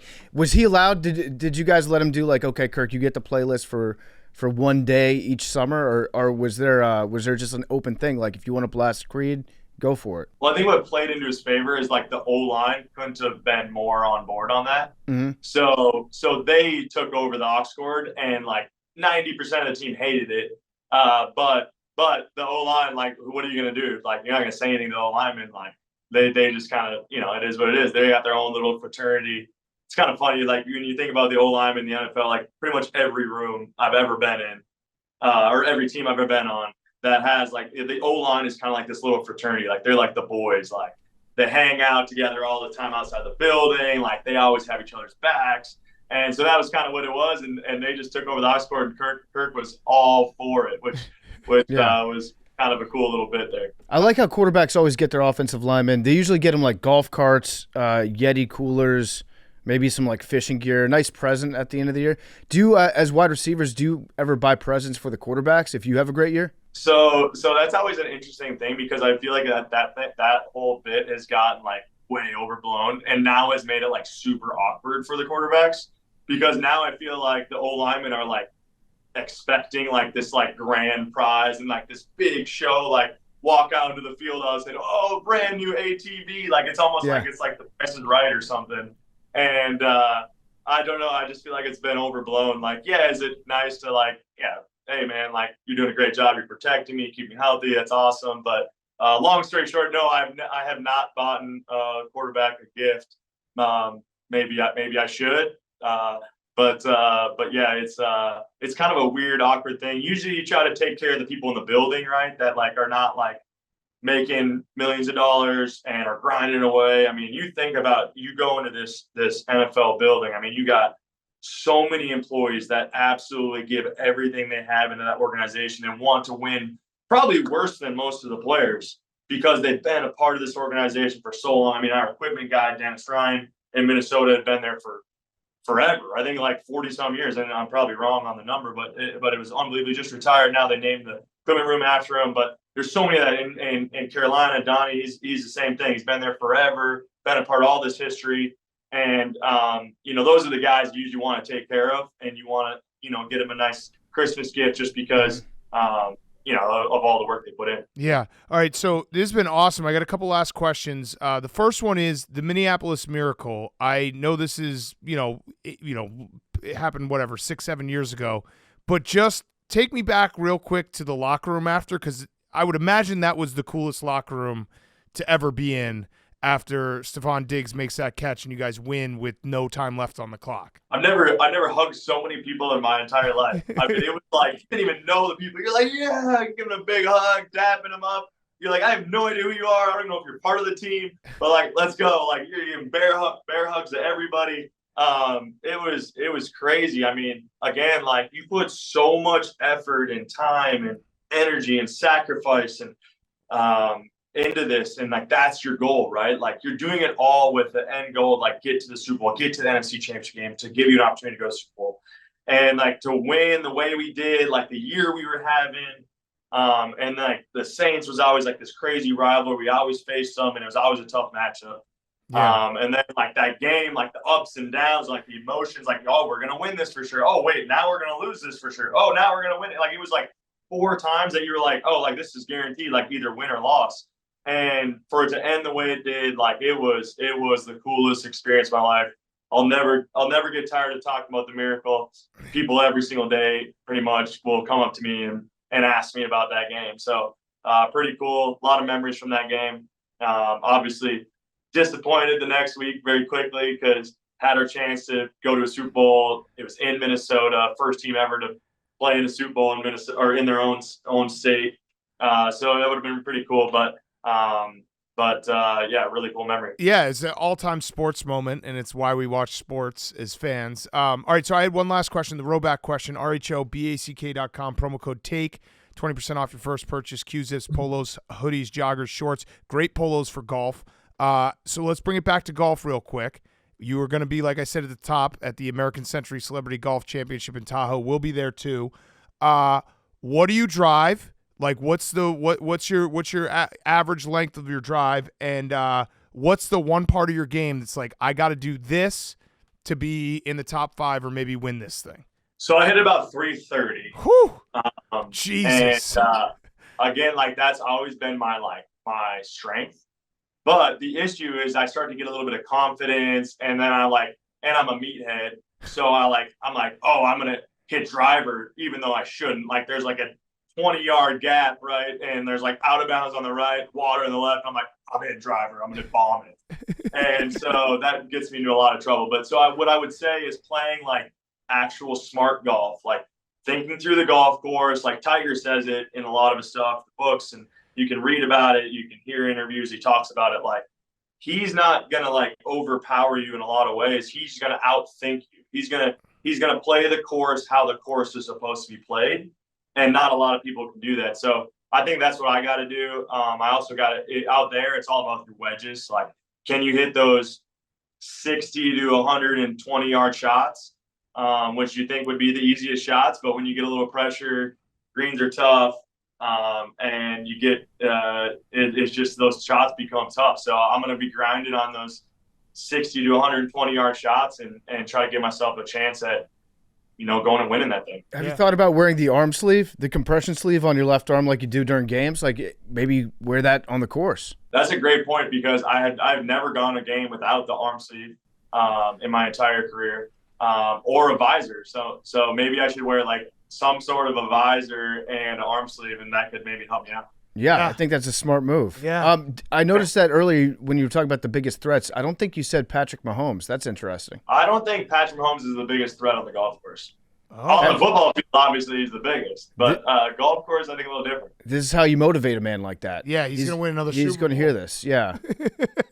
I know he does have like a real golf hole in his backyard, so maybe he's been grinding away and he's going to completely surprise me. And he does get better every year, and he's got a great swing. I don't see him winning it. But again, like I said, I probably just motivated him. He's probably going to whoop my butt. Yeah. Do you have a caddy for this? Yeah. So my brother-in-law, he's caddied for me the last few years. And we have a great time. Very similar type of people. So he loves the game of golf. So he's been my caddy. We've kind of switched caddies over the years, but always like a close friend, a buddy. And so just try to go out there and have fun, but also I tend to get a little too competitive. So having somebody that knows how to calm me down a little bit and bring me back to reality that my real job is football and not golf.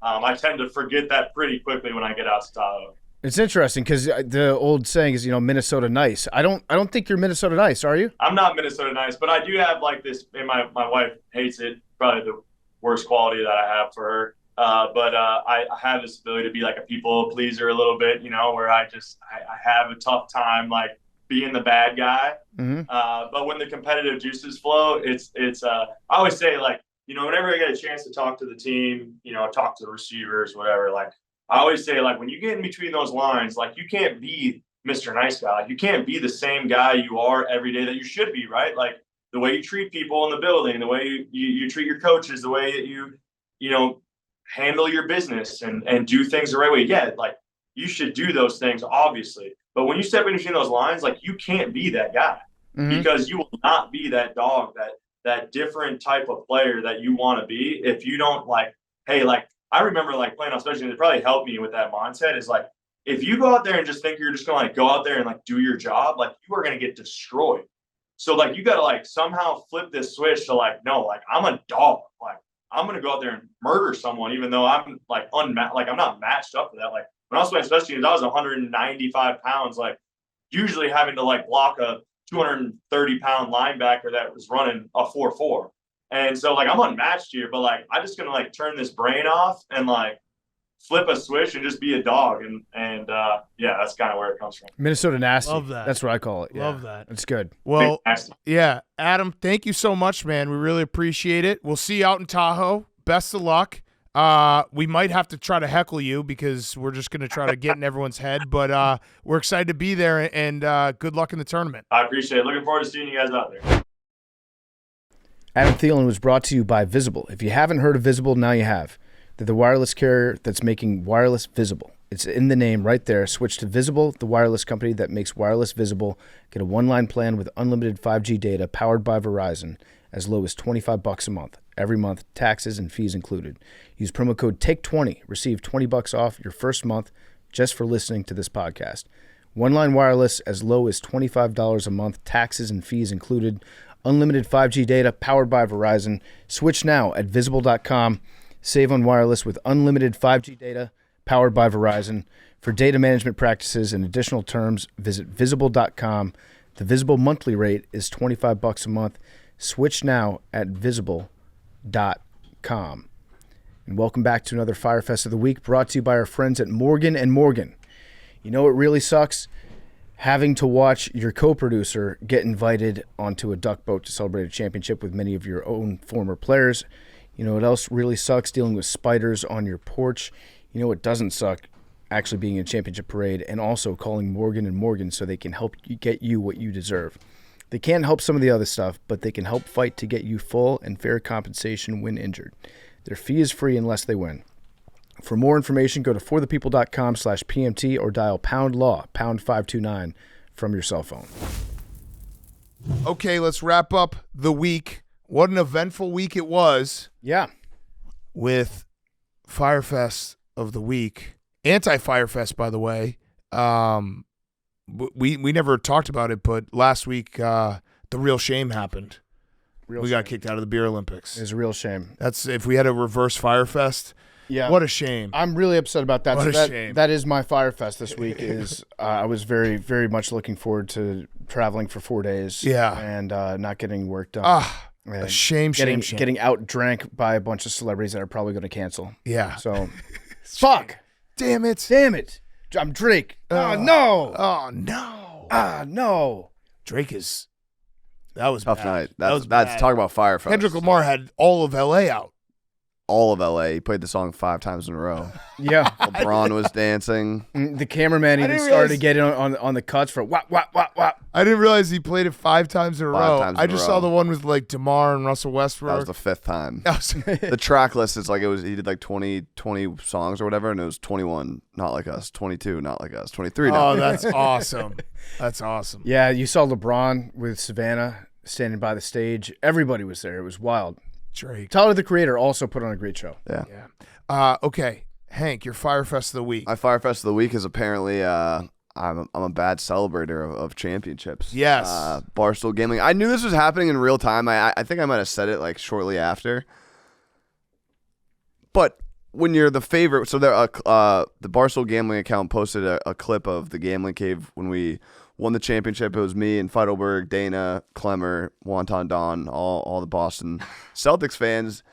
And it was pretty, we just kind of clapped, dapped it up.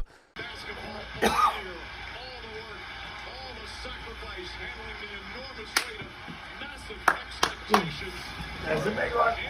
Oh! Way to go. Way to fucking go.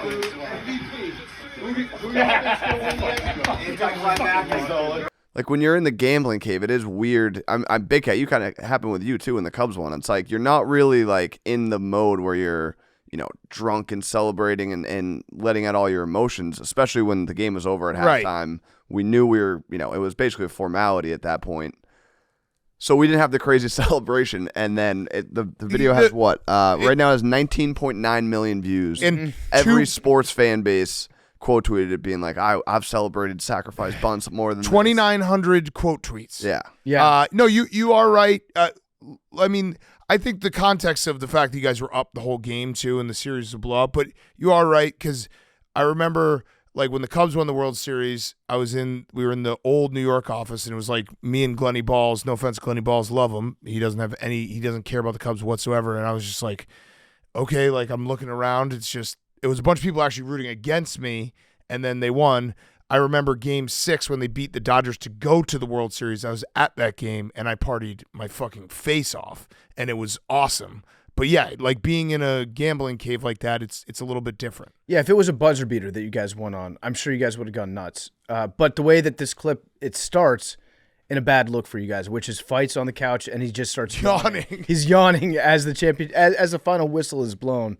And this is also just classic Boston. It gives a lot of there's a lot of red meat on the bone for people that like to hate on Boston sports fans, because you guys have had so much success that it does piss a lot of people off, myself Which included. is good, yeah. I mean, that's where it's like hate us. It's literally hate us because you. Yeah, it's like you have championship fatigue. It's like when Nancy Pelosi hits a massive winning trade, she doesn't like jump around and be like, "Yes, I don't have to work anymore." Business as usual. That's how we operate around. Yeah, it does look. It gives a lot of vibes of like finishing 18 holes with your friends. There's just some nice, calm handshakes, and like, all right, another one. I got a couple of the best quote tweets.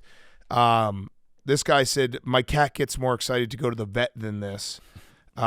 This might be Max's burner. He said, "I've celebrated a Tobias Harris corner 3 in a January game to cut the deficit to 7 in the third quarter harder than this." That's a reverse own right there. Yeah. I've celebrated harder on a ghost wipe than these guys winning a championship. That's true. Valid. I've absolutely celebrated harder on a ghost wipe. Save a lot of time. Yep. I've celebrated Iowa punting harder than this. Yeah, that's just Iowa football. Yeah. I've celebrated finding a $5 bill in a coat I haven't worn in a while more than this. And then on and on and on. Yeah, everyone has chimed in on that. Yeah, I just don't know really. Like, I was thinking, what should I do? And I kind of knew that was going to be the reaction, but I also wasn't going to fake it. Like, I wasn't going to No, it was your drop to my knees and be like, you guys knew you were going to win after game 3. Yeah. You had a lot of great moments that cumulatively like built up to much more than this final thing. Yeah. You got to enjoy the ride. And you were locked in like for the whole game. Yeah. But yeah, it's very funny that you became a quote tweet machine meme for not really caring. Yeah, I mean, it's been 18 years of people hating on us for winning, and it's not going to stop, and we're not going to stop. You're probably Fight right. yawning is so great. It's such a good yawn too. Yeah. And he's like laying back with his belly out. Yeah, and everyone He's just just does a thinking about really candy. everyone does a really simple high five. Yeah, it is like it's like 18th hole. Like, all right, good match. Yeah, right. You All know, right. we'll it see could you be later. worse. It could be a lot worse if you guys had, the golfers always miss the handshakes. They always screw up the handshakes and the high fives. I think you guys connected on just about all of them. Yeah, right? true. Yeah, so if you had messed up the handshakes, then it's like it becomes more of an own than this. Yeah. This is just, hate us because they ain't us. Yeah. PFT, what's your Fyre Fest? All right, I've got a couple. One is Blake has started to go after my penis again. Uh-oh. Yeah. Cock hungry? That's his thing. He just he follows me around, especially in the morning if I'm getting out of bed.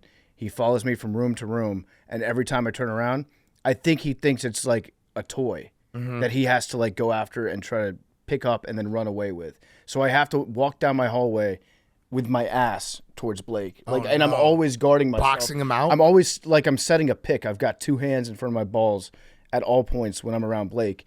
He did make contact the other day. He didn't bite, but he just likes to play with it. Yeah. Or he thinks it's a toy, and I have to keep it away from him. Maybe your dick's too big? No, it's definitely not that. Oh. It doesn't. I don't think it would remind him of maybe a milk bone. It might remind him of a milk bone. Yeah. That's it. So that's been a challenge that I've been dealing with. And then the other is that the El Camino won't start again. And I drove to work. I was so pumped. I brought it in here on I think Tuesday, and that thing was purring. It was so loud. Really enjoyed the ride in. And then we're getting ready to tape the dozen. And Jeff's like, "Can you go out to your car? Because I want to get a shot of you pulling up in the El Camino, stepping out, walking into the office confidently. Then we'll cut from that to you walking onto the set, so it'll look like you just arrived." So we're pre-taping this thing. I'm like, okay, this is going to be awesome. Go out to the car, and then I try to start it, and then it just doesn't start at all. And so they're just waiting for me. I'm like, "I'm sorry, my car won't start." We open up the hood. I don't know. I'm not a car guy. There's just gas gushing out of the carburetor. And so now I got to deal with that and maybe replace the carburetor. And it's, for the first time yesterday, I thought to myself, what if I just sold it? I'm not going to. But I had the thought. I got to be honest. You got to wait till at least the end of summer. Yeah. Because you definitely don't want it in winter. Maybe think about all of this stuff in 10-degree weather. Yes, that would be that would be brutal. That would be very bad. Or I could try to give it away to somebody that I hate and act like I'm giving them a present. Hey, guess what? I got you an El Camino. Enjoy it. I like that. You sucker. Give it a max. I am going to fix it. I'm going to fix it. Shane's dad tried to help me fix it today, and we're looking good. Pug, what's up? You got your hand up. No, nothing's working. Just tune into PMTV to watch everything PFT just talked about. Pug. Yeah, nice. It's been a real roller coaster. Pug the plug. Pug God. Pug God. I can't believe we don't have anybody really inside this building that knows about cars. Really? Not really. No, I'm saying like that's surprising. Yeah. I feel They're a bunch of fucking indoor bloggers. I feel like there would be one person that knows about cars. Chaps is your only shot for all of these things. He was like, "You want me to shoot it?" He's the manliest man, and then if he doesn't have it, it's over. Yeah. I'm trying to think who else. Yeah, there's not. White boy Rick. A lot of our security guards. I've talked to all the security guards. Yeah, that's ran our through best all the chance. security guards. White boy Rick, no chance. Yeah. I even asked a random guy that was walking down the street if he knew about cars. Yeah. I've reached that point. That's brutal. Hey, you want to come help me fix my car? Okay. By the way, is Pug like the hottest stock in the game right now? Oh, for sure. It's crazy. For sure. The 99 Pug just on the way out. It's wild, Pug. I mean, that's just how the lottery ball goes. You don't know when it's going to hit. You're a beast. You're a beast. I just had an idea for like a dating app, but it's young dudes that want to meet up with old guys who know about cars. Oh, I'll do that. Like an old guy. I would like to, yeah. I feel like an old guy wants to share his car knowledge. I'm an aspiring car guy. Like I want to at some point own an old Bronco and a Cadillac. Mm-hmm.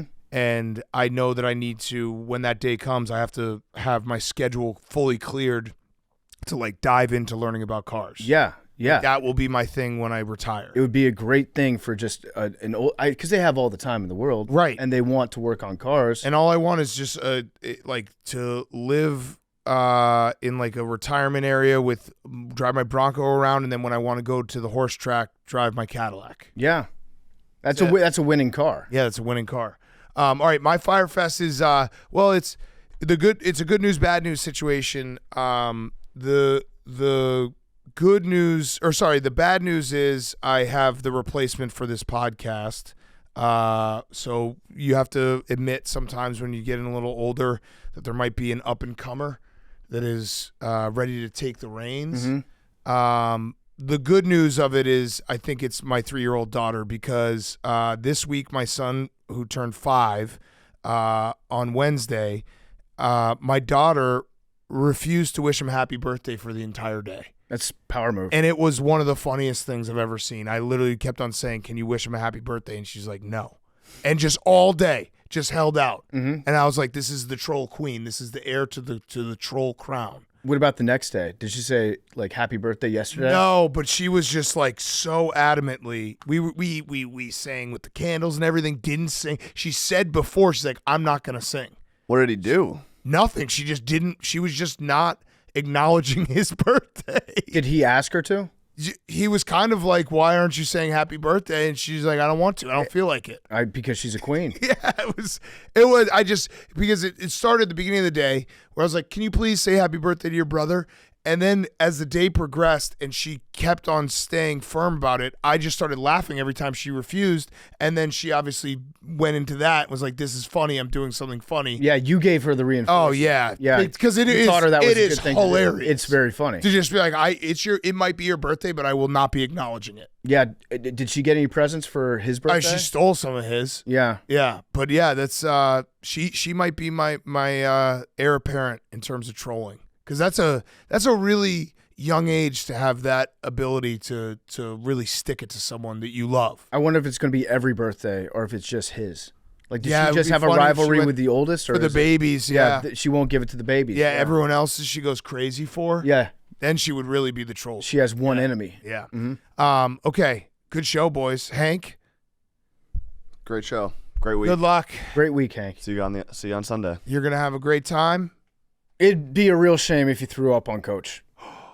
Don't say that. I said it was a real shame. You don't think it'd be a shame? Oh, you know it'd be a real shame. Oh no, I'm not gonna say it. You think they're gonna let Hank? I'm gonna be. Oh, we already said it would be a real shame if Hank had a boating accident. Yeah. What if it was this one? You're certified, right? Are you? Yeah, I know, but it's still you'd be part of a boat.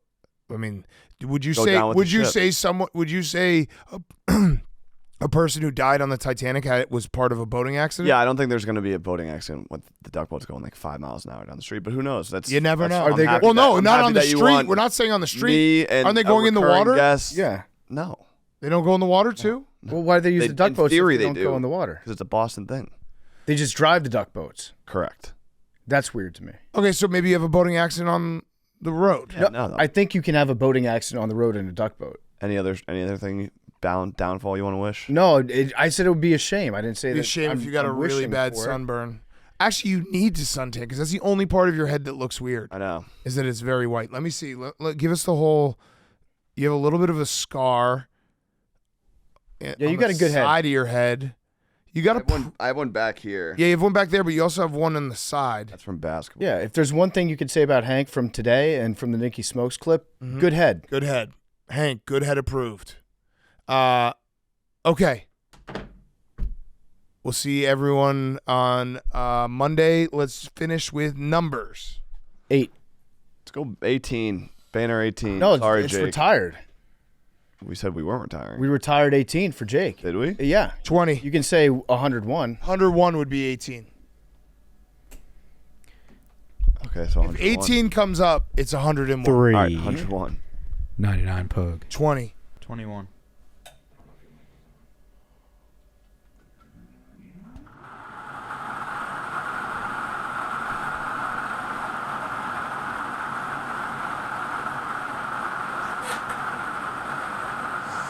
Four.